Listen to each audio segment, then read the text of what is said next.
Hey guys, welcome to another video. It is homeschool curriculum time, and as much as I hate my backdrop and as much as I hate pretty much the whole setup in here right now, this is what we're doing. Also, quick recap for those of you who don't know, this is our second year homeschooling. We are international homeschoolers, as in we are registered in Victoria, Australia, and we are currently in Greece. Now, with all that being said, I planned our curriculum based on how our year ended last year. We do homeschool from January to December. It is our second year, so technically it's the first year that we would be starting in January, since last year we started in May. Unfortunately for me, that didn't work out this year. So I had picked a whole bunch of other things, clearly based on what we finished last year. We started some of these things last year. It was working out really nicely. Everything was great. And then grade 1 hit and 2024 was just, yeah, no. So I had to pivot. I had to change a whole bunch of things. I will make a separate video kind of talking about that, but yeah, it took a lot of realizing what homeschooling was about and what the whole purpose of this whole thing is and why we're doing it, for me to realize that I needed to go back to certain things that I said I probably wouldn't, or things I changed, and then realized that it's probably not the right time to make this change. I will explain more as we kind of go through each thing, but yeah.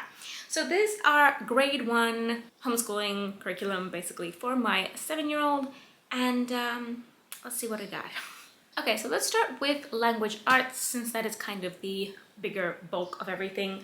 Now, last year we did the Good and the Beautiful language arts, and it just wasn't working out for us for some reason. She wasn't happy doing it. It was a struggle. So I kind of kept the things from the Good and the Beautiful that we liked in language arts and switched out everything else, basically, kind of creating a bit of my own curriculum. I've had to pivot again a little bit this year because things just are not working out. This is what we're doing right now. This is what we're using right now. I know that towards the mid of the year, and that's probably around the August mark, I will be reevaluating pretty much everything again, because we didn't start like properly homeschooling this year until mid-April because everything just kept going wrong, not just in homeschool, but generally. So many things kept happening, and naturally that led to things just being hard in homeschool as well. So, as I said, language arts, first things first. Now, the one thing that we kept, the one thing that we're definitely keeping from the Good and the Beautiful throughout, I would probably guess, is handwriting. I'd enjoy their handwriting. Angel loves doing their handwriting. She went through the kindergarten book with no issues whatsoever, and she's also going through this comfortably, and we'll just kind of keep moving through it. And I'm just happy with it. It's super simple, super straightforward. There's nothing like crazy or, insane about it. It's just straight up page of handwriting a day, and we are good. Now, reading, writing, all the fun stuff. So as far as like specifically Good and the Beautiful language arts, the only thing I have kept are the reading booster cards.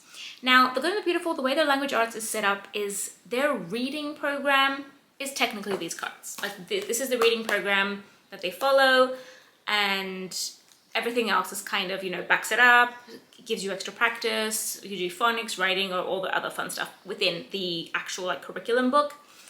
These cards, which I have printed, all of these I have printed myself, and I actually do have the level 1. This is still the kindergarten one because we never really finished it last year. We had a few hiccups, so to speak. But she's getting through it really quickly. We only have like, I think 3 cards left or something. So we are then going to jump into the level 1 reading booster cards. And I did this in bigger one because I thought last year we had the small ones. And I felt like it's better if it's bigger. Like, look at that. That's way better. So yeah, this is pretty much what we're following for our reading, as in all the different like extra new sounds, etc., etc. We are working through the Good and the Beautiful reading booster cards. Now, I do have separate readers. I do not use the Good and the Beautiful readers. I didn't use them. I think I used like the first 2 or 3 last year, and then I switched to Decodable Readers Australia, and yeah, and just general books and other books that we have here at home. I just found that the Good and the Beautiful readers were just not very good, basically.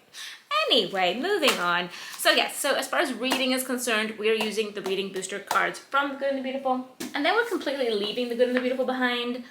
Spelling, I decided to go with Zaner Blosser. This one basically. This one here. It's kind of it's a word study approach. It's kind of different. It has different pages. It has a page for reading, writing, phonics, reading. Like it's like really, it has a very different approach. You have your spelling list on one side, and then it has like different little activities and stuff you do. It's more of a practical way of using the spelling words and learning to write them because you're actually using them. Now, I will say the way this kind of is all set up, I do finish the lessons in a week. And then what I also do, if I can just not topple everything, I've also had this Skull Nest notebook, of course. It's a spelling notebook, primary spelling notebook, and I use this to do a small spelling test with her at the end of every week. It's not really crazy. It's like 6 words at the end of each week. And I feel like it gives her that extra little bit of practice, and she kind of thinks about the words and then writes them down. And that's kind of what we do for our spelling. It is working so far, and I'm very happy with that. Now, next up, we have 2 things that we started and we stopped, and now we're slowly getting back into. These are one of the ones that we started, like Explode the Code. Explode the Code, phonics, practice. We started this brilliantly at the end of last year, and then everything just derailed completely, and we picked it up again now. So we are slowly kind of getting back into using this. I had high hopes for it because she was flying through it last year, at the end of last year. And then this year, it just, everything just completely derailed. Which is why I say I had to realize that I needed to pivot and I needed to understand what we need right now. It had nothing to do with her not being able to do it. It was just a whole bunch of other factors. And I needed to kind of accept that we're not going to be where I thought we were going to be at this point. And that is okay. So, Explode the Code. This is number 1 because we didn't get through it.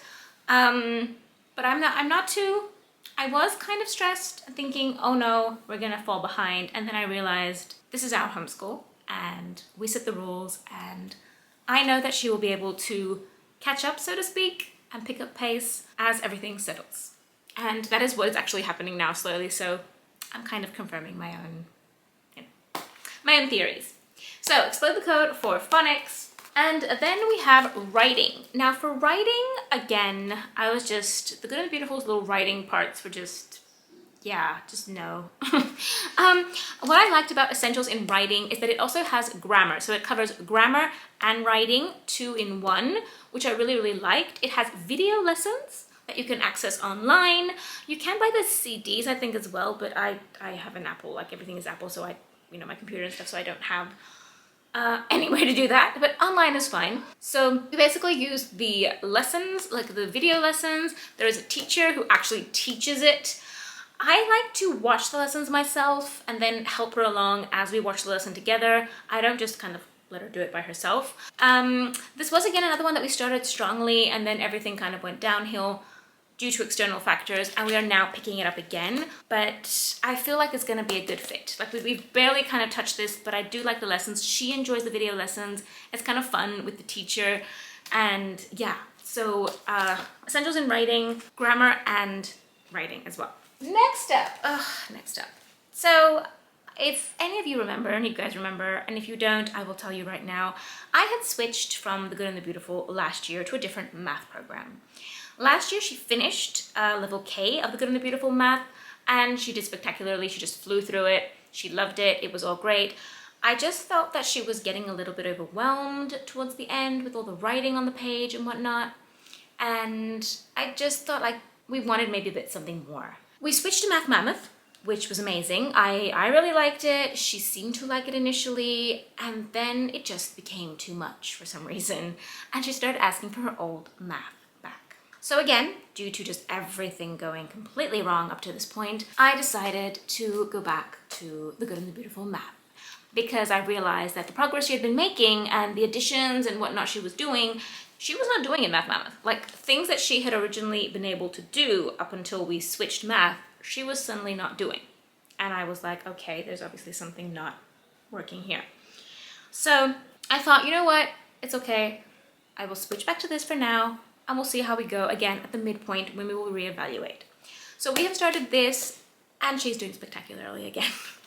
So Yeah, I am kind of double checking back and forth, kind of looking for like little common things between Math Mammoth and this to see if she'll solve a similar problem in this one, but she wouldn't do it in Math Mammoth, and she actually does that. Like, so there's obviously something just wasn't connecting with Math Mammoth. I don't know why.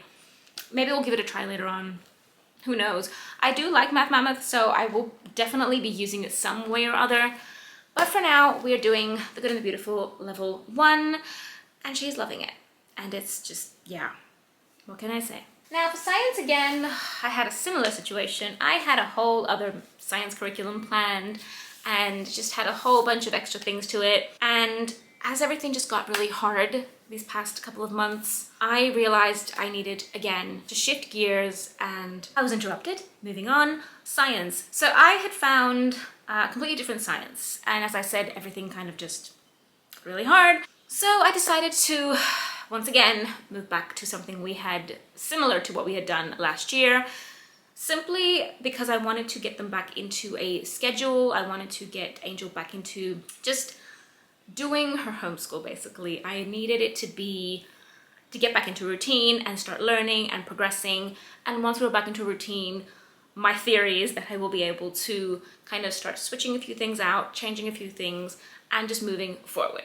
So I decided to go back to The Good and the Beautiful, Science for Little Hearts and Little Hands, is it? Yes, Science for Little Hearts and Little Hands. So last year we did the Fields and Flowers, and we really enjoyed it. The stories are really nice. It's really colorful and pretty, and I have to say I did enjoy it. Like, there was no other reason. Like, we finished that one last year. They didn't have this last year when we finished the other one, which is why I kind of looked into other ones, and I had already ordered the other one by the time this came out. However, seeing how everything is gone, I just kind of jumped with it. So I got this, and keep in mind I print all of these, so the color, my eco tank is just, I love my printer, that's all I have to say. The big book of stories, it has like all these stories. Look at this, look at all the ink on these bad boys. Yes, all the ink. Yeah, lovely. So the stories, both girls actually enjoy the stories and they learn a lot. This one has a lot more experiments and stuff in it, which I find really interesting. And I'm just happy to have science that they're learning from, and we're moving forward at this point and kind of getting used to doing science every week, in the hopes that in the mid-year I will be able to kind of, you know, everything will work out, hopefully. Hopefully. I thought this year would work out way differently, that we would be way ahead at this point. January, February, March, as far as homeschooling was concerned, just, yeah, it just wasn't working at all.